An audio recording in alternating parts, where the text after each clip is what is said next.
This podcast is protected under the laws of the United States and other countries. Unauthorized duplication, distribution, or exhibition may result in civil liability, criminal prosecution, and the wrath of the tall man.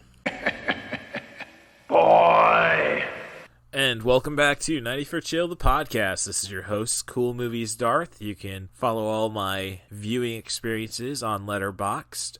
The username you're going to be looking for is CM Darth. If you're trying to just access this podcast via a smart home device, be it an Echo, be it a Nest, just ask for Russ Stevens or 90 for Chill, the podcast, and that should get you here. It is about 1:10 in the morning on Sunday, I guess it's officially Monday the 21st, and I just finished watching my Allie's Accessory Shop on Etsy's trash feature review for the week. I will get into that. It is early Brad Pitt. We're talking 1991, but this was released after the Orion bankruptcy in 1994. It is The Favor. Intro to Lit back at ICC, we had an interesting story kind of along these lines involving a secret lesbian romance, or I should say obsession, but I digress. I think the name of that play was I'd Do Anything. I digress. So that's what I am dealing with at 1:15 in the morning. This week, though, I'm just going to have some fun with the Poetic Critic. That's the Poetic Critic on Letterboxd, as we have some Oscar chatter, and we will get to that. But first, let's go back to Allie's Accessory Shop on Etsy's trash feature review. Who is the best and why? Howard, because we were in love. Well, I've done that. Kathy's married. I thought you wanted to. Not me. How about you? Yeah, nah.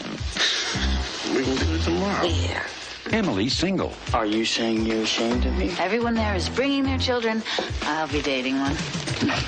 They're best friends. You must be hell being in a great marriage. Honey, when's dinner? It is when you've been invited to your 15th high school reunion and it kicks off wild fantasies about your first love. And they do anything for each other. You gotta look him up for me. You haven't seen this man since you were 16. He's probably fat, bald, and ugly. I'm just asking you a simple favor. I'll try to look him up, okay? Oh, and when you meet him, don't wear this. I hate this on you. Tell me everything. You did me the favor. What are you talking about? The big, strong hunk in the red flannel shirt. With a tongue like velvet and the arms you could die. You met him? We were swept away. Tommy doesn't get swept away. When two women fight, it's usually over a man. Orion Pictures presents Are we all right? Oh, yes. a story of two friends You seem upset. Oh, you're mad at me. and the favor that came between them. You had the relationship with him. I had one night. Elizabeth McGovern, Harley Jane Kozak, Bill Pullman, Brad Pitt, and Ken Wall. Well, if you're gonna have a hot fling, you might as well have it with someone who looks like that. The Favor. Anyway, his bod wasn't that great. Yes, it was. Yes, it was.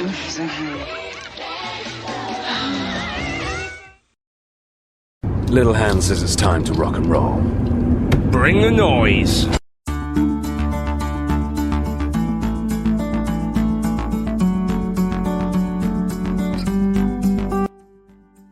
So, Donald Petrie's The Favor.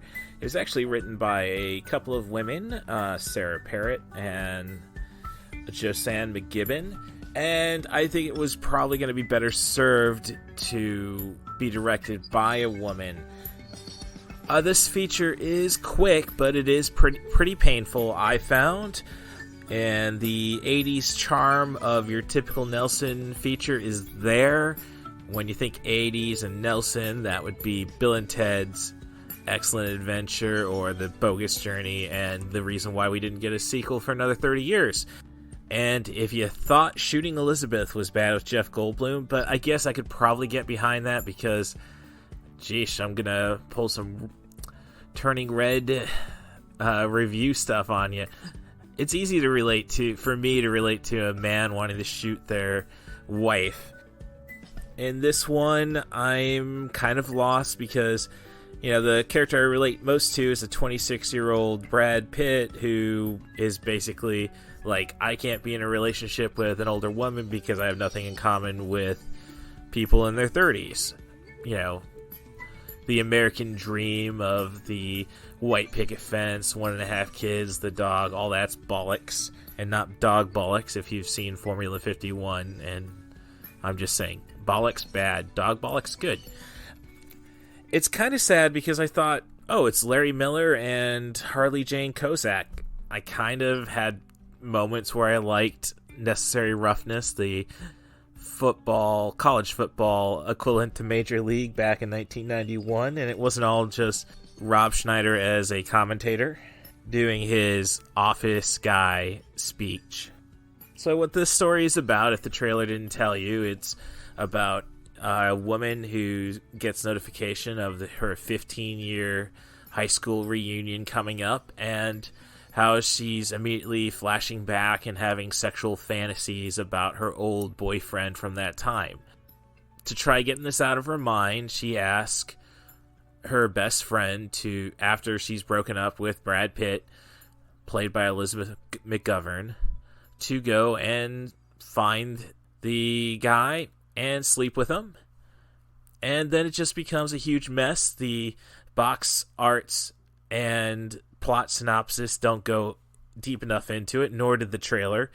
We have a pregnancy involved, so it basically has way too many acts. So first act, establish. Second act, send Elizabeth McGovern off to Denver to sleep with a guy. Third act, Elizabeth McGovern's pissed at, there's jealousy because of her being able to sleep with the guy. And when that blows off, it's because she's pregnant, and we don't know which one's the father. In the meantime, Kozak's husband, played by Bill Pullman, who's good in it, is being spoken to in the ear by Larry Miller that, oh, your wife's acting weird because she's having an affair. So a lot of madcaps stuff ensues.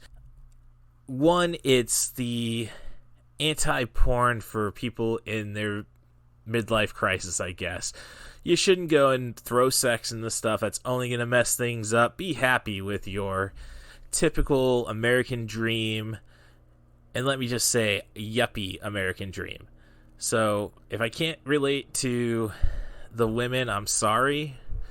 I mean, it just doesn't really look good because it puts a rivalry on them, and maybe I'm not the one to say to pass judgment. I think Allie looked at the box and said, oh, that seems something interesting, and it might be. I think she liked Abandon. I might be too harsh on this feature. It just insults your intelligence way too much to come up with these madcap scenarios that end in a finale in Denver, which you want to be a prequel to the film Things to Do in Denver When You're Dead, and you just want everybody dead because they're so stupid. I guess that's the vibe I got away from this feature. Let me look at any further notes. I mean, again, it's fast. It's just you're pausing because, oh gosh, this is so stupid. I need to get something, a drink. Maybe I should hit the bowl sooner. So yeah, I guess if anything, it sells itself as being too charming for its own good, and that's why MGM sat on it, and probably at Orion's request. Don't drag us too deep. Don't sully our memory any further. Think of the good times. Think of RoboCop. And maybe Silence of the Lambs. So, but with Silence of the Lambs, Oscar winner, and I think they had another Oscar winner before they went bankrupt, or yeah, ridiculous movies like RoboCop and a lot of stuff you'd see on, I think it was Screen Picks back when I had Xfinity cable. I guess what I'm getting at is there's the disconnect still, I think, between Oscar and regular movie folks, and this is obviously a big deal for the Academy Awards this year, as they're going to try Twitter to fix things. From that, the Poetic and Critic and I go into about a 45-minute conversation to go and do our best to fix it ourselves, or at least act like we're dancing the Joy Division and celebrate the mediocrity. I gotta go back to that old Wombat song. let's just get this all wrapped up. Let's get into the show. I will have a regular episode next week. We are going to have the debut of Tim Loss on the show. Tim Loss from the Sports Balls comedy show that's on Twitch, YouTube, probably Facebook. That's where I'm seeing all the adverts. And good guy, and I hope we will impress you when we take on John Doe and DJ Adrock's attempt to do Easy Rider in the 90s with Roadside Prophets. But until then, let's get to the Oscar chatter. And if I don't mention it at the end of my conversation with the Poetic Critic, thanks, Stacia Hardin. I think I'm getting my life a little more back together, if it ever was together. But you're an inspiration. You're keeping me doing this, and I hope you do the same I hope you have the same effect on everybody else's life that you touched. So, if there was an Academy Award to give to you, I would definitely... Alright, now I'm just talking all over myself. It is 1:45 in the morning on Monday, so I still got to edit that conversation. So we'll find out what fun clip I'll have next. But with all that said, if you want to be on the podcast, send an email to russthebus07@gmail.com. That's RUSSTHEBUS07@gmail.com. Give me a movie, a theme, a director, an actor. Just focus on sub 100-minute material, and we will have podcast gold. That I can promise, and I'm getting a little desperate, and it's going to be a little longer to find before I can finally get into therapy. So help me out, and hopefully this podcast with the Poetic Critic will point you in that direction. Follow me on Twitter @CatBusRuss. Thank you. Superman! Hey, it's Cool Movies Darth again. I'm just stepping in to let you know that this was recorded on a different device than I usually do. Not my sophisticated Zoom P4 setup with its own set of echoes. This was a Zoom H1N. There's a lot of echoing, which is weird because I think the audio, at least, may even be better than my original setup. So just giving you a heads up on that. It's about 5 till 11 Central Daylight Time on Monday, so I'm about to wrap all of this up. Just to give you a hint, my entire Stacia bit from the intro, that's kind of plays into the entire awkwardness that the Oscars got themselves into last year with the Chadwick Boseman, Anthony Hopkins bit, and we're going to play up that awkwardness even more as this podcast goes on, so hope you enjoy. And the Motion Picture Academy is looking to get film fans involved. The Hollywood Reporter says this year, folks on Twitter get to vote on their favorite movies of last year using the hashtag #OscarsFanFavorite. Can be any title, so you're not limited just to this year's nominated pictures. The movie that gets the most fan votes will be recognized during the Oscar show. Ah, what a great idea! Let's let Russian bots choose the Oscars. They did such a terrific job with our elections. There's already a vote for fan favorite. It's called buying a ticket, asshole! I mean, that's like saying that the David Tennant, was he the one who beat his wife with who was the TARDIS? I thought you were telling me a story about that one, how the TARDIS has a soul. So. Yeah, the TARDIS has a soul. Effectively does have a soul. That was an 11th Doctor story. Okay, so that would have been Matt Smith, right? Yeah. Okay. So I do know something about Doctor Who. I'm not going to go through the little pie piece I got as part of the B-Fest prize to and read all the answers. In other words, the Poetic Critic was a pain in the bum when it came to Trivial Pursuit. Nobody wanted to play with her. So I'm just checking out this H1N1. Oh, H1N1. No, this is not the swine flu that I'm holding in my hand. It's a Zoom H1N. I'm going to have to check the version number on this. But, so yeah, just checking this out. Something handy. Probably would have been great to have it B-Fest. I could have been the obnoxious... I could have put a little press tag on my head. At least been Fozzie. I mean, what was the deal in The Great Muppet Caper? I didn't see any of the other guys with press details on their gear. Fozzie was the most professional in The Great Muppet. Like, that's kind of disturbing. So... But, Rory's just been going through some of TV tropes, unanswerable questions, and a lot of them is, like, just giving me inspiration to watch stuff, because mother lover, I can answer these.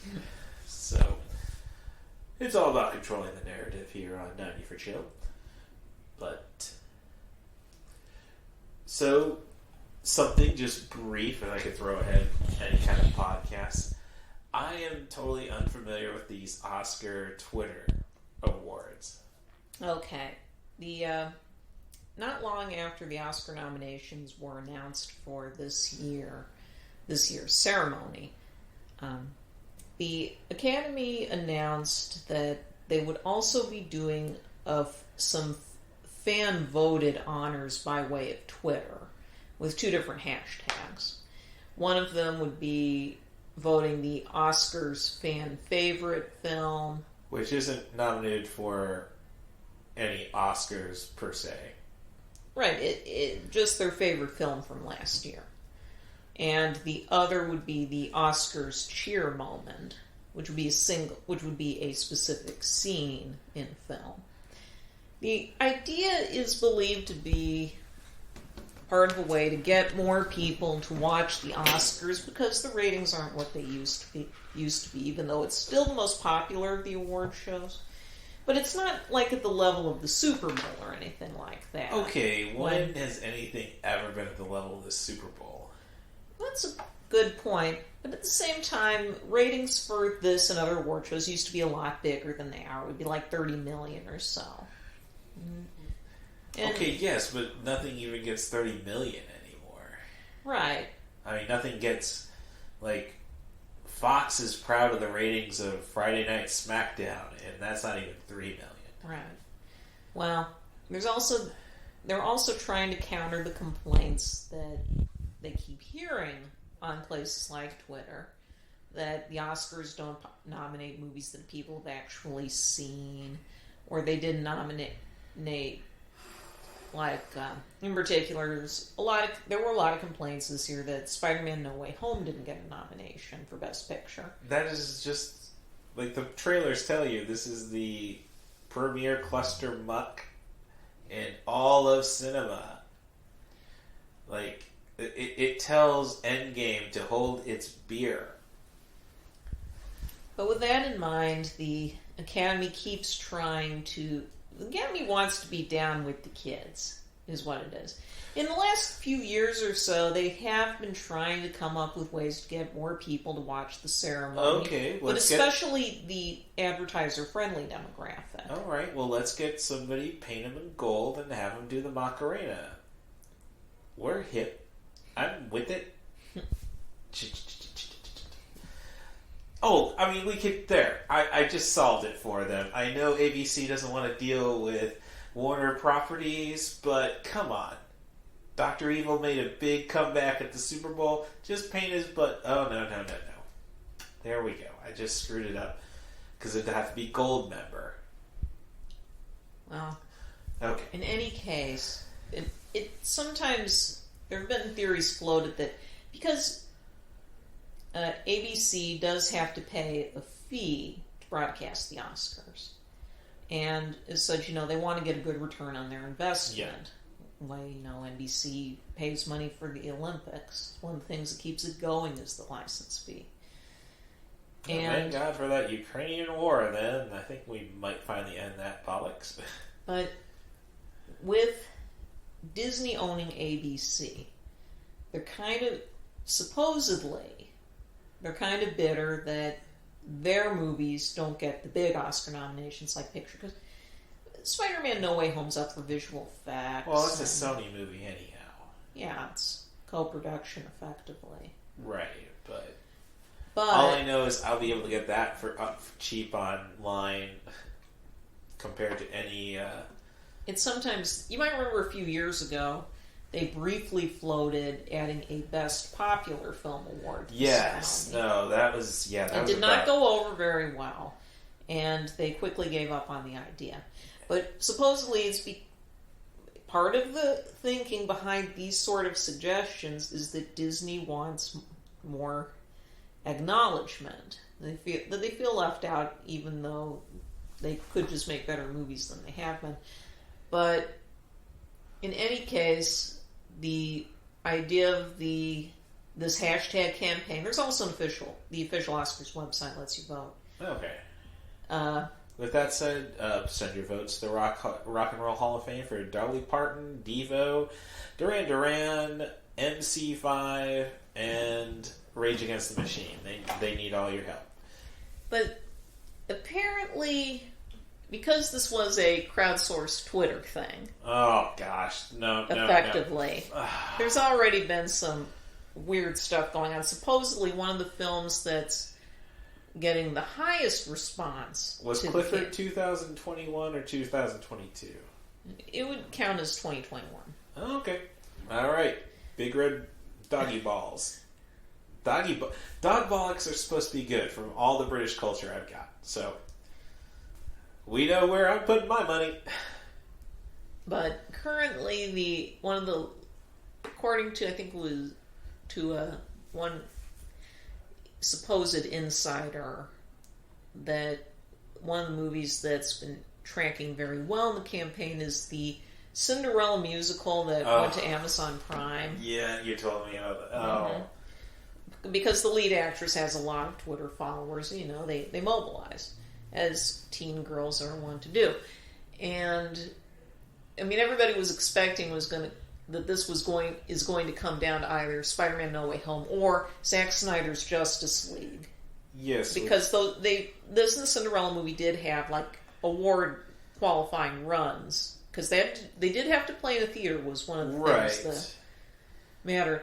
But again, it might be the Cinderella movie, which, for most of us, just came and went. I mean, came and went. So it would be kind of embarrassing and funny if that were to win, because it would take away what Disney clearly expected to be its moment. Because they're going to announce these on the telecast, even as they've moved a bunch of the tech categories, and as well as the short film categories, to an hour before the live telecast, and they're going to edit any highlights that come out of that to show during going into the or out of the commercial breaks. And apparently a lot of the craft guilds in Hollywood are really upset about this. For those who want to know, on the Metascore for Cinderella, it's a 41, and it's not even a 5. Look, I want to see more Resident Evil movies. I made that clear on my... Well, I don't know when that episode is going to drop, but come on, people. Zombies over Camila Cabello, which is strange. I mean, wrong, because I don't know if Billy Porter's going to attend. We got to get the best out of his outfit. Apparently, another movie that was getting a lot of Twitter engagement for this was Minamata, which is an obscure Johnny Depp movie. Yeah, I've heard. Yeah, and is because the Johnny Depp fan base, even though most of them cannot have seen the film, unless a lot of them lived in Europe, I guess it did get some release there. They could not have seen, but they feel that guy's been given a raw deal the past few years. Minamata, no. Okay. Yeah, no, I'm not saying I'm Team Amber, I'm Team Anti-Trauma. I don't think anybody should not be allowed to work if you haven't bollocked anybody inappropriately, but yeah. And then, meanwhile, the Oscars cheer moment. They finally, that sounds like a nightmare. I don't know if they winnowed it down from. I'm not sure they winnowed it down from suggestions or something. Do we need to check Wikipedia to see if that has been corrected yet? I'll assume it has, because I remember what the 5 official ones are, and they're listed at the website. Yeah. And it goes all the way back to 99. Right. 3 of them are from films that came out in 2021. There's there's a set piece involving the Flash from Justice League, and there's 3 Spider-Man men jumping into action in No Way Home. But the other 3 moments are from movies that came out well before 2021 for some reason. There's Neo dodging the bullets in The Matrix. And this is the original Matrix, not... yes, but I'm gonna say the cheer moment is when Trinity goes and blows that agent's brains out after... And another moment is Jennifer Hudson singing "I Am Telling You I'm Not Going" in the film adaptation of Dreamgirls. And the last is basically the climax of Avengers Endgame. Right. And that only goes back to 1999. If you wanted to include older movies, you could have thought of a lot more interesting stuff. Right, yes. No, they're primarily Spielberg and Lucas related. I guess that is really what we should... I don't know, we really need to start putting more support behind Spielberg and Lucas. Sadly Lucas can't be saved since he sold his soul to the devil. But that's the most annoying kind of white slavery. And I'm just supposed to sit here. So, yeah, I'm trying to mock George Lucas for that statement, but he basically put himself in detention, I guess, is the best thing. And there's a lot of people who probably want to give that guy a dunce cap. So, just a little rant there. But yeah, I mean, as I'm saying, you got Jaws, smile, you son of a bitch. Anytime a Death Star blows up. Yeah, before Marvel, I think all I can say is it was all George Lucas and Steven Spielberg, and gods know half the time that it would have been a combination of the two. With that said, I'm ready for Indy 5. And what's been pointed out is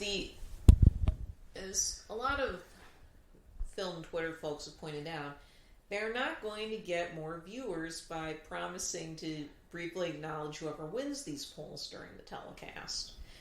Because kind of people who would be that concerned about the Oscars probably would have been watching anyway. Well, the trick would be to put a Twitter feed at the bottom of the screen the entire show. I think some people have suggested, And I'm saying the entire show. Yeah, look, Monday Night Raw, Friday Night SmackDown, I might watch your shows, regardless of how crappy the wrestling is, if I could see my little tweet promoting my latest podcast on the screen. Some people have suggested you just find some other ways to make the ceremony more interactive. Why not do it as a live stream? Oh, I was about to say ESPN, Peyton and Eli Manning cover the Oscars. I'm not a big Peyton fan, but I think Eli would be up for it. I mean, you could give it more time or that sort of thing. But if you're just trying to cut the length of the show, and people who care about the Oscars don't necessarily care about the length. They're there for the night. People make fun of the length. That's been an issue for at least since the 1980s. But no, you're making perfect sense. No, people don't care how long the Super Bowl goes. Yeah. As long as, people probably get more drunk watching the Super Bowl, and you could probably say, yeah, that might run a little too long once they've all blacked out. Or are stuck on the toilet with the chicken wings. The other movie that seems to be getting pushed really heavily by Twitter fans is Army of the Dead, which was Zack Snyder's other film from 2021. No. You don't put dead in a Zack Snyder title. I'm not a fan of Dawn of the Dead. Like, 2004. Danny Boyle gave us the running zombies first. They didn't need you. Like, what did Romero's classic lack? Cardio. No. So, I mean, it misses the point of the satire. It's just like, I'm gonna give us a scary zombie movie, which, truth be told, Paul W.S. Anderson did not with the Resident Evil. So, and I don't know. I think Zack Snyder, well, for the most part, I think Zack Snyder works well with adapted material. But, yeah. But, there's also clearly other issues with the Twitter thing is that it's clear there are bots getting involved in this to spam the votes. Mm-hmm. And that we all knew this wasn't going to work out, wasn't going to go well, but it's going even worse than we could have imagined. When will people learn democracy doesn't work? The great philosopher said that, right, Murray? What's that? That was a Homer Simpson line. So, yeah. I don't know. Somehow The Simpsons has just become a meme machine like Family Guy. So it's kind of like, I don't think it could be as bad as people say, but I just don't want to give it the time to find out. At this point, I think a lot of the best memes that came from the show came from the prime years anyway. Well, yes, but I'm just saying it's like how Family Guy is really just cutaway gags. Yeah. Like, if Stewie and Brian aren't going through time to mock everything that the show does, it's kind of pointless unless you got Cleveland falling out of the tub. Mm-hmm. No. That was probably the best gag in the Simpsons Family Guy crossover. When, for whatever reason, Homer and Peter are in a World War I fighter shooting down planes, and then, yeah, we did it, yeah! And then you have Bob from Bob's Burgers pop up, yeah, we win! Who's that guy? Oh, we gotta carry him. You don't want to know what happened to the last guy. Cleveland's plane. No.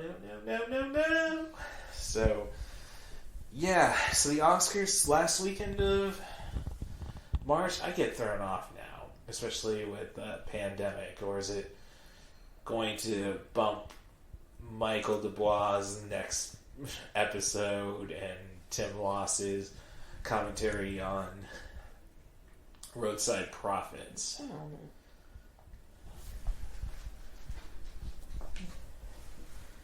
Let me... March 27th. Okay, so I got time to work around with this.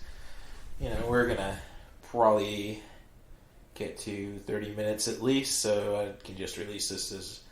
I don't know, it's a bonus episode. I mean, everything the Oscars has managed to push through in hopes of, what do we call it? Engaging with the younger crowd has tended to end in disaster. Last year we had that with restructuring the format of the ceremony because we thought we were going to recognize the life and times of Chadwick Boseman. Yeah. Instead, we just weren't prepared to revel in the brilliance of one Anthony Hopkins. You know what's sad is that that was the first time. Although it's his second Oscar, it's the first one since he had and went public with his autism diagnosis. So that makes Anthony Hopkins the first openly autistic performer to win an Oscar. And nobody noticed this because the Chadwick Boseman thing. Great job for representation of the marginalized. Thank you. Okay, you realize how that sounds, the Poetic Critic? I mean, I think you're. I don't think you got the aspie. So I mean, I think you are aware that you're comparing apples and the autistic to what the smacks in the oranges. It's frustrating. No. It could have been really great, but again, I'm just getting on you for your marginalization and comparing it to some other marginalization that still probably affects more people. It's definitely not the same thing, but when people talk, when you're dealing with stuff like intersectionality and no, you're right. It would have been. Look, there's no W for you here. I mean, this is basically. I know it's not because even if Anthony Hopkins didn't get to celebrate his autism at the end of the show, if he's going to take the Oscar from Chadwick Boseman, which he did, it's going to screw everything. It's just going to be a bad look anyhow. Yeah. I mean, right. I mean, this is like, if anything, I think you guys could take it as a W if you watch The Predator, where they suggest that Asperger's is the next form of human evolution. And you know what the name of the little boy in that movie was? Rory. I don't think you understand how this sort of thing is not always welcomed as representation for this community. You know how many rednecks who went to see The Predator didn't understand that, hey, the goofy kid might not be that bad? Especially when he can blow people's brains out with the Predator helmet he hijacks. There are a lot of ways that representation works, and disability or neuroatypical representation is still pretty thin on the ground. Yes, no, I mean, and it pains me because Matt and Trey can cover these things very funnily and not help the cause at all. Especially the Asperger's disorder episode. Right. I mean, they did. Who would call it Asperger's? But I really would. Like, if we could somehow capture the right amount of methane from bathrooms, the Cartman may have been onto something. Maybe he was the true autistic one. But again, it's frustrating that because they wanted to look progressive in one way. Yes, you failed to acknowledge the other way. The point of the matter is the Oscars aren't supposed to be about statements. Right. Which is why Mickey Rourke should have won in 2008. Josh Brolin should have won in 2009 awards. And Josh Brolin should have had the supporting actor. If you're not going to give Jack Nicholson a Joker Oscar, nobody gets a Joker Oscar. Maybe if Joker was a little more rewatchable, I wouldn't say that. If you want to talk about become more diverse approach to giving out the awards, remember that they don't give out the honorary awards on TV anymore. Yeah. And this year, Danny Glover's winning the Jean Herschel Humanitarian Award, and Samuel L. Jackson's getting his honorary Oscar. Damn. Has Harrison Ford gotten one yet? I don't know. Huh. I'm just saying because it's so. like... You know, they're going to get honorary awards, and people would love to see Samuel L. Jackson give his speech, but we'll get edited highlights at best. Sheesh. So we just gave up on representation altogether. It feels like that sometimes. They're not trying very hard. No. That, to say the least. I don't know. It's... And the other two, if you're wondering, the other honorary winners are... Liv Ullmann. For those who are not familiar with her, she's a Swedish actress, probably best known for the work she did with Ingmar Bergman, although she did a lot of other films. And Elaine May's finally getting her Oscar. You know, she's 89. And she's a comedian as well as a writer-director, so, you know, that's going to be a good speech. If it means anything, Minamata was released in 2020. Yeah, but it only came out this last year in this country. Look, we are not doing... Okay, I can stand the Oscars not being able to handle representation. I cannot tolerate the Oscars turning into the Grammys.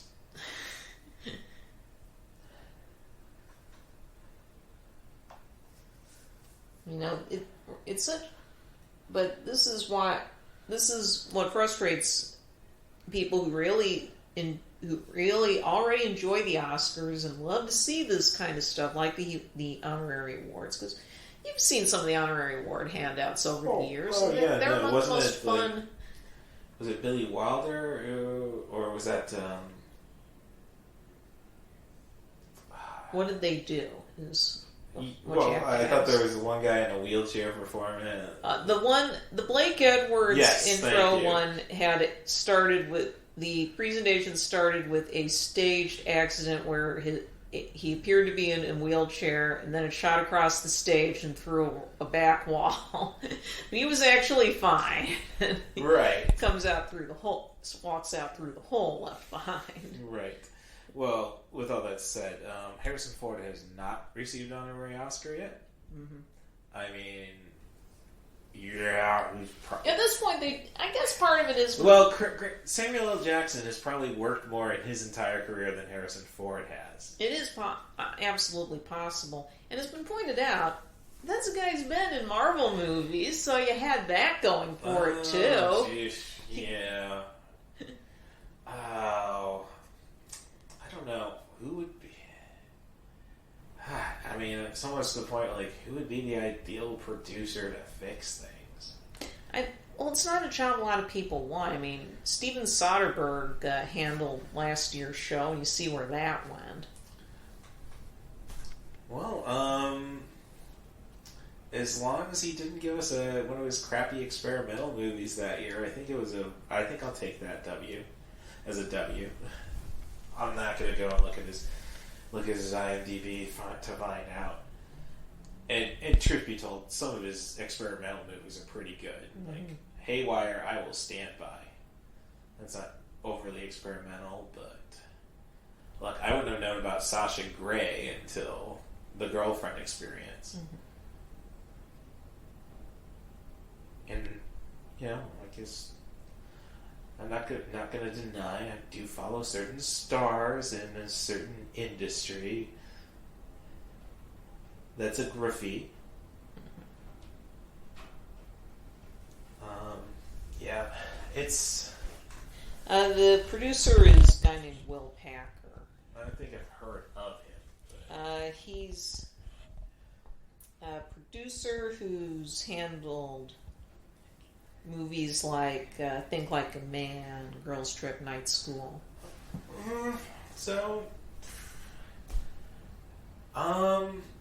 And yeah, no, it still makes me wonder how he just got rid of the two black honorary Oscar winners. It is weird, isn't it? Yeah. It probably wasn't his doing, though, I don't think. Well, no, I know, but it's like, sheesh.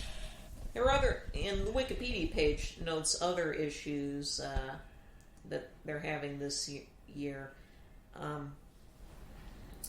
They're no longer able to distribute physical screeners, like screener discs. Okay. Because it's the greener choice. Look, this is how... No, I'm all for it. This is how we correct this country. We make all voting digital, and that'll get rid of the boomers. Like, I'm just saying, if you're of pension age, should you really be allowed to make choices for the people underneath you? What do you think about the host choices? I haven't followed it that closely. Well, it's first time in a few years, but it's Regina Hall, Amy Schumer, and Wanda Sykes, and they're going to alternate. It's an interesting dynamic. Was it... last year it was Poehler and... no, they didn't have a host last year. Oh, okay. It's going to be an interesting dynamic. Well, as I say... The fact of the matter is... they're not going to interact, really. No, I get that, which I think might be problematic in the sense that Amy Schumer is... not as funny as we all want to believe she is. And I can tell you, Wanda Sykes. Yeah. Well, Wanda Sykes is, I think, probably serves better as a comedic writer than she does as a performer. Well, apparently they were trying to get Steve Martin Short, and Selena Gomez to host. Well, that'd be a fun dynamic, but you'd have to have them interact. Well, yeah, but they already have with Only Murders in the Building. Yeah. But apparently there were scheduling conflicts involved. And they were also considering Tina Fey and Amy Poehler, or Maya Rudolph, or Pete Davidson. No, I don't. I'm still trying to figure out what the genuine appeal of Pete Davidson is. A lot of people have asked over the years, why don't they just give it over to the Moppets? Yeah, no, I mean, but that's like, why haven't we gotten the Weird Al halftime show? Or why don't you ask Jeff Goldblum to do it? I mean, because we want to get this. Look, you were saying like, oh, the Oscar fans don't mind it running 4 hours. Yeah, no, you can't do live Goldblum and hope to get it in under 4. And what if they had Taika Waititi direct it? No, I would just go right to Wes Anderson on that one. So, I mean, there have been years before, especially in the 80s, where they would alternate the host as the showrunner. Yeah, no, and we had the brilliant Billy Crystal run. It wasn't consistently brilliant, but yeah, well, its height was really good. I think the problem was then we had David Letterman, and it's like, oh, we gotta get Billy back. Oh crap, Billy really wasn't that great. I'll never watch another award show again.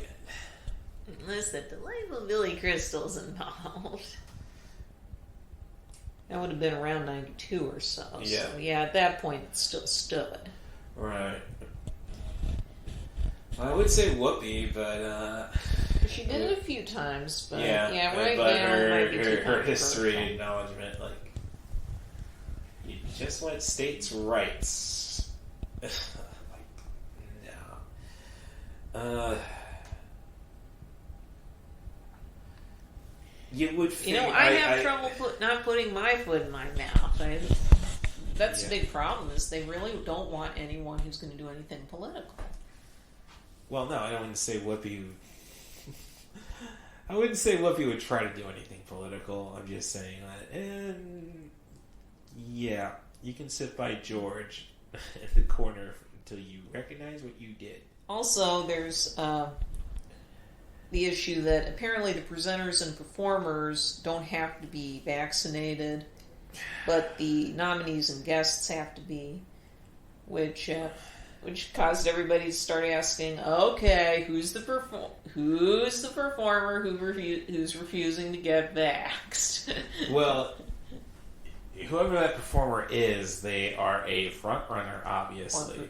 Or presenter. Oh, performer. Yeah, I mean, it could be crossing over with one of the nominees or guests who do have to be vaccinated and show 2 negative PCR tests. Geez, that's a little strict. I mean, just have your 2 shots and boosted. I mean, and everybody in the bloody crowd should wear a mask. That's now apparently it's not going to be heavy masking requirements. Well, no, and it's only going to be 2,500 seats, right? Which is, I'm pretty sure it's not the full capacity of the Dolby, but yeah. But I'm just saying, when I was at B-Fest, like it was just nice being at the Ivy League of the Midwest at Northwestern. You just know everybody is going to do the right thing. Can't they give me an honorary 28 on my ACT? I was cool. I cooperated. I deserve those 5 points. No, I don't deserve the 5 points because I would not have gone into professional wrestling if I had that. Oh gosh, that'd be a nightmare, actually getting accepted to the U of I for computer science. Oh, geesh. So...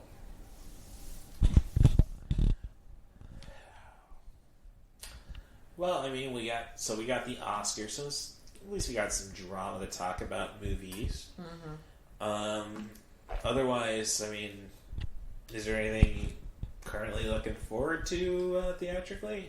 Not theatrically yet. I mean, Jurassic World is, 3 is a few months away. Right.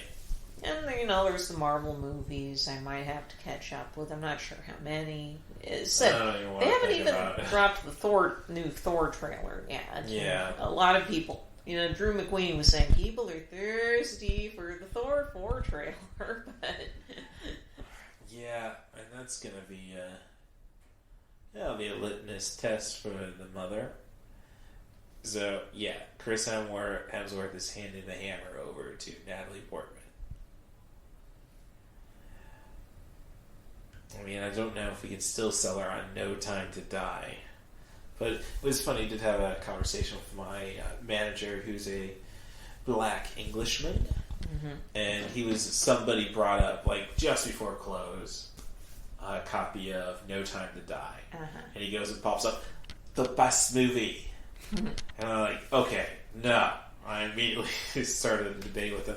Oh, well, we're talking about which our favorite Bonds. Oh, I'm an Englishman, so it's got to be Roger Moore. Daniel Craig is an Englishman. Screw the Welsh guy, and who's the Irish guy? And, but, he's offering, I loved, one of my favorites is Live and Let Die. And it's like, okay, that must totally be a English thing. Because... I get a sense there are a lot of people who really like that movie, even if they know how problematic it is. No, and I addressed it. This is why we need Idris Elba to be the Elba. I keep getting the no. I honestly, I have a Mandela effect with that actor, which is sad because he's bloody awesome. I get an R and L thing mixed up. And I'm going to actually say, now I'm feeling offended, thank you. I had speech therapy till I was in 4th grade because it was L's and R's that were my problem. So enough of a problem being called Wes in my life. That's what I want. Okay, let's take the Roger Moore movies, let's put Idris in these movies, and we course correct them. Because isn't that what we do with Daniel Craig in the end? Give him 5 movies, kill him off, and start fresh. I don't know. But part of it is that people complain that the Oscars nominate movies that nobody sees, but it's a vicious circle because a lot of these movies didn't make it to, beyond the big cities or not very quickly. And a bunch of them are starting to come out on streaming. Right. Nightmare Alley is on HBO Max. Yes. West Side Story is Disney Plus. Yes, and HBO Max. Because remember, that was a Fox pickup they had. One of the last of the Fox pickups they had. Right. So they're going to split it between the two. So, Drive My Car will also be on HBO Max. Okay. Next week, I guess. All right. Well, I mean, wouldn't the answer then be let's move the Oscars to April? No, because then everything gets stale, and part of the reason they moved it back to February. They wanted. I get the move back to February, but now with the fact that if you want people to see these movies, I mean, what do we need to start Oscar season in August? Well, no. What would be easier to do was back in the day, which is say up through at least the turn of the millennium. The Oscar movie, the big event movies would play well into the winter, because nobody's bringing out new mainstream releases. Right. No, last week of March. Last week of March made sense because you get three. I don't mean the last week of March. You just fill it out with January and February. That theaters could have been showing these titles. I know, but I'm just saying. They go wide. The distributors take them wider once the award nominations roll in. So you're basically blaming the Disney Marvel machine for making everything about what's going to get you serious bank right away. Well, that's part of it. Disney and the other big studios, but Disney's apparently the worst about it, is that they demand so much of your average multiplex goes over to their new stuff, And that squeezes out opportunities for smaller movies to get in. Disney effectively crippled their own chances to make money off of West Side Story and Nightmare Alley at the time because they wanted to focus on Spider-Man No Way Home. Yeah, that must be they must have given Sony Sony must have, whatever that compromise is, there's no way I would think Disney should be giving Sony bending that far. I mean,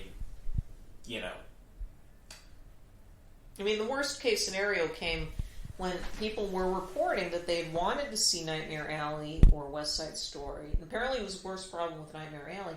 Yeah. They get to the theater and learn that the screenings had been canceled in favor of adding more Spider-Man No Way Home shows. Oh no, we've noted on the podcast my frustration that I could not see Matrix.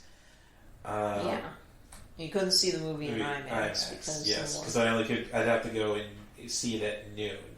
Dude, if I have a day off and I want to see a matinee, I'm not going to catch the noon matinee.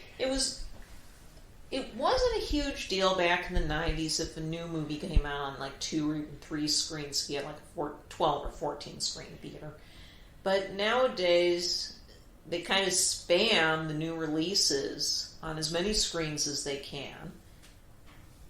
And well, I guess this is one of the things that keeps stuff like Phantom Events titles from getting wider exposure, especially to revival titles like the ones TCM backs. Oh no, why they don't get more convenient dates? If you've ever wondered why those things play like Sunday matinees and Wednesday nights, it's because the big studios aren't going to give any time over for stuff like one-off screenings like that. Okay. It's why Riff Tracks is never at convenient times. Yeah. Oh, jeez, don't tell me that, because I'm pretty sure that's the reason. Well, no, and it makes sense. It's just now realizing that I work a job that's an 8-hour shift, but it starts at 11 in the morning and ends at it starts at open and ends at close, and I am not going to see any Riff Tracks live. Mm-hmm. I'm going to further relish Amityville 4, which I would say that was something you got from B-Fest. You know what? There are a lot of 2.5 star movies out there. Yeah. It's a stupid movie, but they committed to it with Amityville. Yeah. I don't know if I'd give. Plan 9, I'd say 2 stars. Maybe I'll have paper plates ready next time. In the 80s. The 80s was the 80s age of the multiplex. There was a lot of variety you could get, even if it was only 5 screens, which was the biggest that was close to our house. Yes, I think the Landmark 8. The Landmark 5. They didn't expand to 8 until the 90s, if I remember correctly. Well, it's now. It's now at 12. Yeah, they chop them up smaller and smaller. Or it's it's still sad whenever you're going to be in theater 15 at the Landmark. You mean the little thing we used to call the indie theater in Peoria? Yeah. Yeah. That's. Oh gosh, now we're just further disliking living downstate.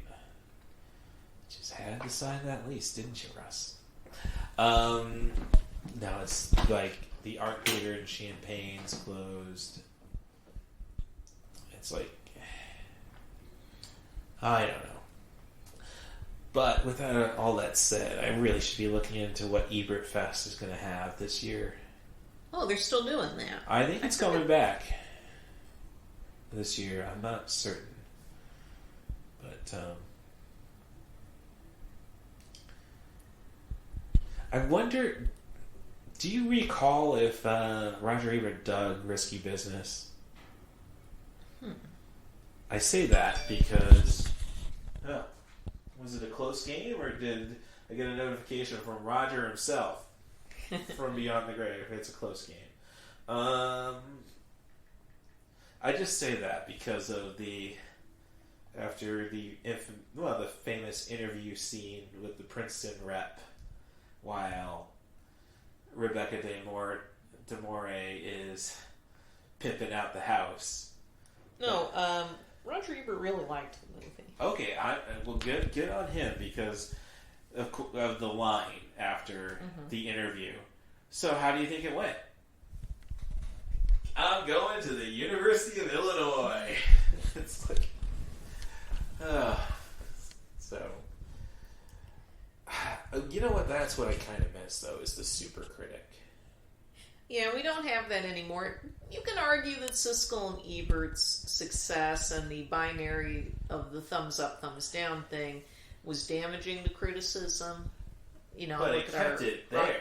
Yeah, that is true. People did talk about movies more than they used to. Like movies they really cared about more. Yes. Like Mom was talking about how... Or not care about. Yeah.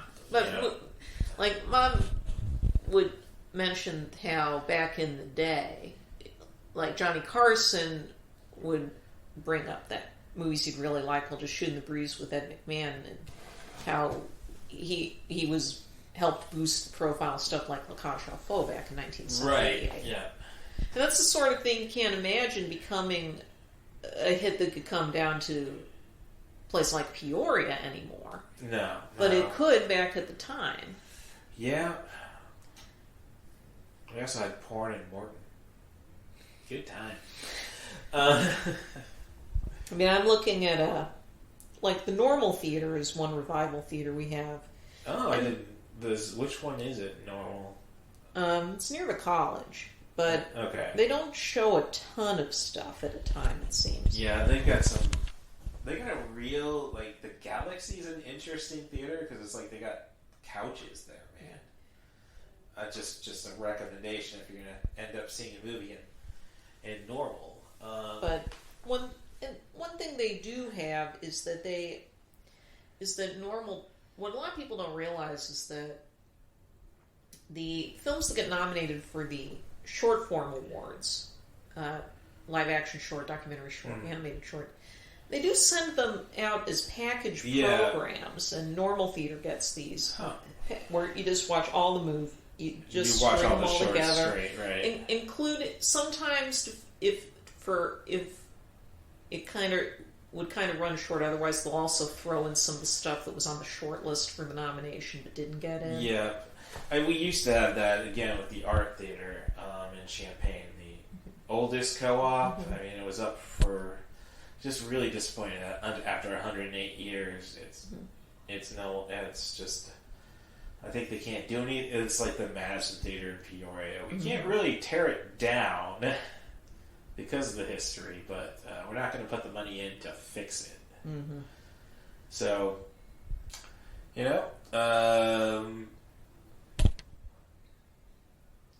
if I were to win the lottery, people, that's the dream is to very much just own my own theater, live above it. Somehow put a wrestling ring in there too.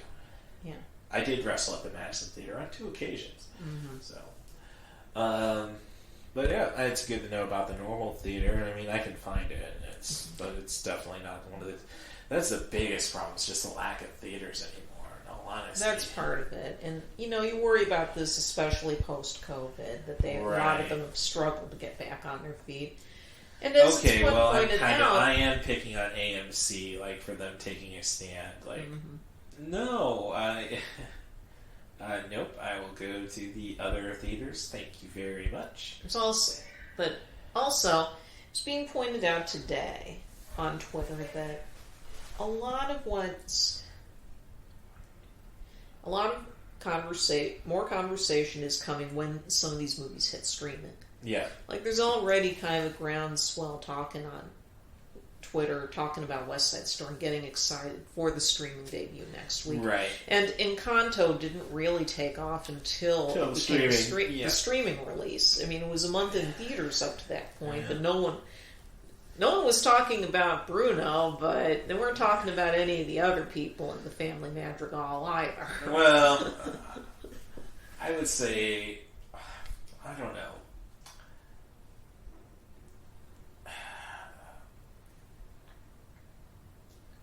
See, I never wanted to be a parent. No, I can't say I never wanted to be a parent. I just know if I'm still going to be pretty childish, which guilty as I state that, I don't want to be responsible for anybody. Mm-hmm.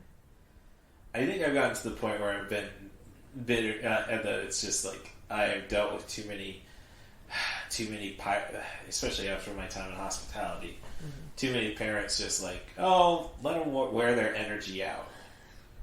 No, I really probably could do an entire album of parody songs about abusing children. Like, do a parody of Kill a Man with Smack a Child. Here's just something you might think is wild. How I could just smack a child. I mean, I don't know. I just like the peace of not having to deal with children. Right. And a lot of people, as much as many of us do enjoy the theater experience, for a lot of us it is inconvenient. Yeah. For a lot of people, I've heard words saying that if theater crowds were rude before, texting and stuff. Apparently, it's actually become worse since the theaters started reopening on Moss. I can say, yeah, I can kind of attest to that. Like, I only been to the theater thrice in 2021. Mm-hmm. Jigsaw was nice. It's my ideal. Oh, this movie's about to leave the theater? All right, let me manspread all I can. I don't endorse manspreading, nor do I manspread. It's a hyperbole there. But yeah, during a run, or even at Riff Tracks Amityville 4, it's like, dudes, I would say contain yourself. No, you're bloody talking like you're still at home. Mm-hmm. You're not paying attention. Right. Like, I know I might miss something. I watch all my movies with subtitles. Mm-hmm. I can tell when Rory's been on HBO Max because where are my default subtitles? No, Disney Plus, I should say, because you don't. Not to say that we're sharing passwords. But yeah, no. If I don't get subtitles on the screen, you will shut. Can't we electrify the chairs a little bit? Just a little bit. I mean, then we're going to have Simpsons, the... yeah, I was just thinking that. The therapy. My finger slipped. Ah! So did mine. Yeah. I don't know. I guess we're better off in a world where we judge a lot less. I think that's true. I mean, that's why I'm an atheist, but... I guess the thing is, don't do stuff that you might think people will judge you for. Like, I had no problem, or you really got to own it. Like when I'm sleeping in my row at B-Fest after Food Fight just killed all my energy, and I really wanted to see Hercules in New York. I'm sorry about that. I didn't think it was going to be that bad. Like, how do you follow a crappy movie, Night of 1,000 Cats? Well, I don't think there was 1,000. There were cats, though.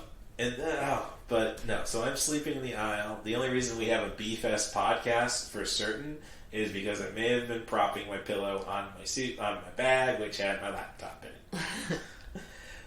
But I did, and I had my stuffed cat with me.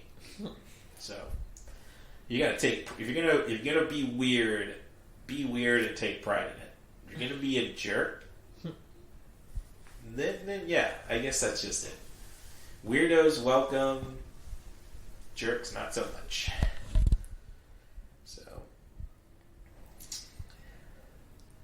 but you know what? I think so. We got Jurassic World. What is it? Dominion? Yeah. I don't know. I just don't know. I don't see where you can really put Jeff Goldblum in the movie. I can see Ali Sattler and Dr. Grant. Okay, see, tells you the excitement I have for the future. Do you like the feathered birds, the feathered dinosaurs? And I did like Fallen Kingdom. I think it's a garbage movie. I did like it, but not as, like, Jurassic World, hot take, may have been food fight light. I can kind of see where you're coming from there, if you know about what both movies are, but I don't know. Well, it didn't insult me with every other line of dialogue with a pun. Yeah. The animation, the CGI was pretty good in Jurassic World. It was the story that was punching you in the face. It was insulting. Like, you've taken Westworld, you've taken Predator, you've taken Aliens, and as I've always said, the T-Rex even gets to the chopper. So, with that said, I do have to see about finding somebody who wants to do Killing Gunther. It was a low-budget movie by one of the probably a Saturday Night Live writer, where it's basically a bunch of guys want to be the greatest assassin ever, so they team up to hunt down Gunther, the greatest assassin, portrayed by Arnold Schwarzenegger, and you get every possible Schwarzenegger joke, and Schwarzenegger singing a country song, so worth talking about. But yeah, and Thor 4. I don't see as somebody who went and saw the original Doctor Strange. I caught up with it at home. Okay. It's fine, but...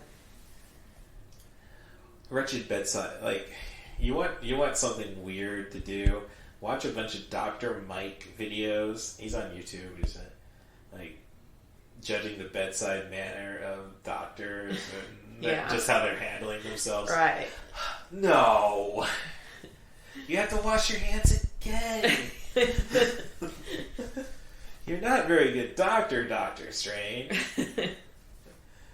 So, but, Disney got a big animated movie this year? Or? Something called Strange No, World we already talked about in that Thanksgiving, one. but, they it's haven't not really dropped anything from that yet. Yeah, so... We have 2 Pixar movies, Turning Red, which is next week. And, Sheesh. And then it's Lightyear in the summer. Okay, YouTube, quit showing me HIV medication ads and show me some Disney Pixar ads. I'm going on year 2 of not getting laid, people, after my breakup. Like, I'm not going to need to worry about keeping my HIV low. And no, I don't have the HIV. Now I'm thinking of a weird Beatles parody, the Hibby Shakes. So, alright. Well, I don't know. I really, all I'm really getting is whatever the people in Newcastle upon Tyne think are important with the What Culture videos and what have you. Yeah. Watch Mojo just a little too redundant. Looper is a little too in depth. Let's make a mountain out of a molehill. Which explains why Prey is just going to be on Hulu. Uh-huh. But hey, at least that means there might be another Alien movie at some point if we're going to keep that franchise going. And, I'm probably going to want to see Doctor Strange 2. But I still got to catch up on What If. Mm-hmm. Did you just solely watch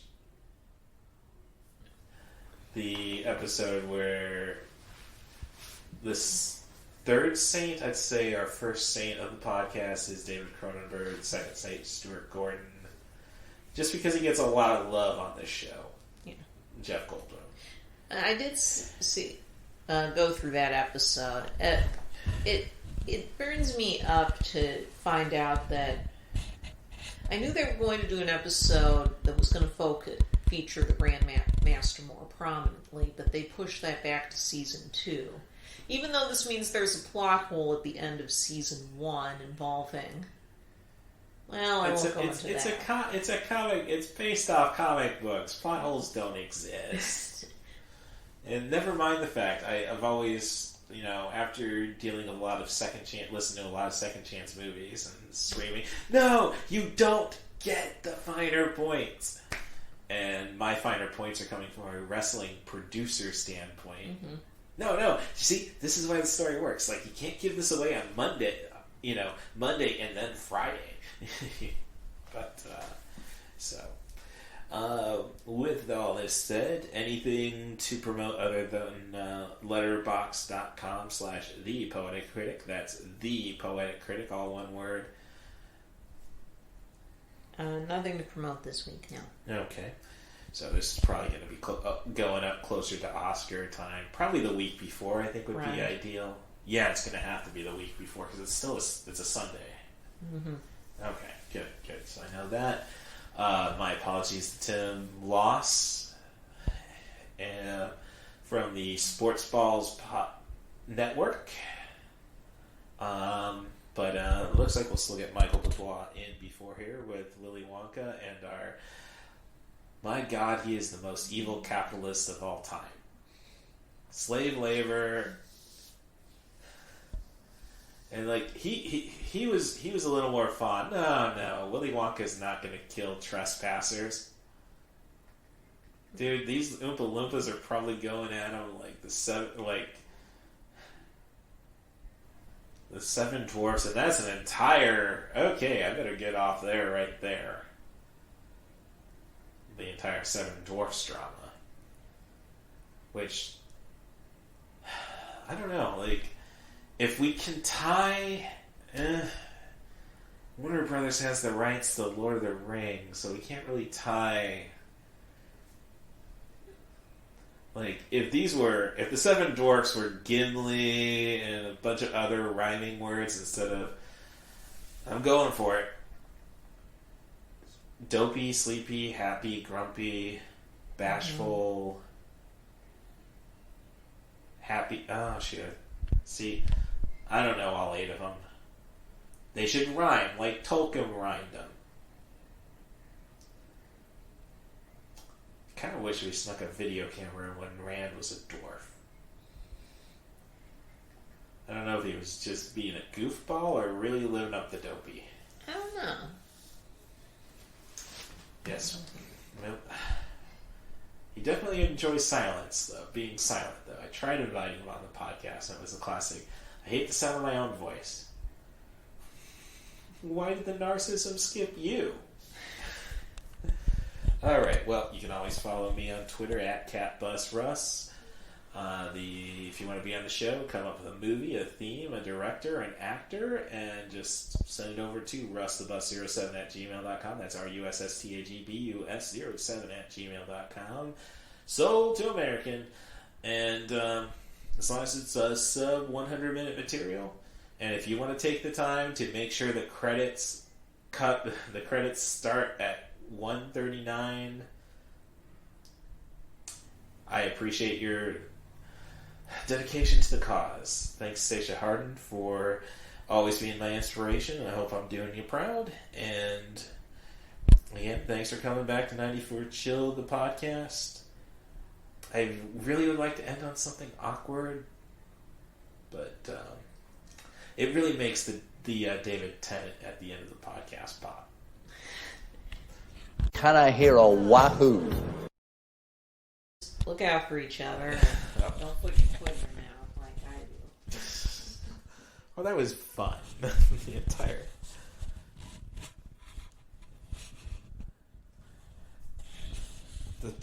concept of cancer-ridden black people versus awkward autistic people. See, I didn't even factor in cancer. Long live Flash! You've saved your Earth. Have a nice day.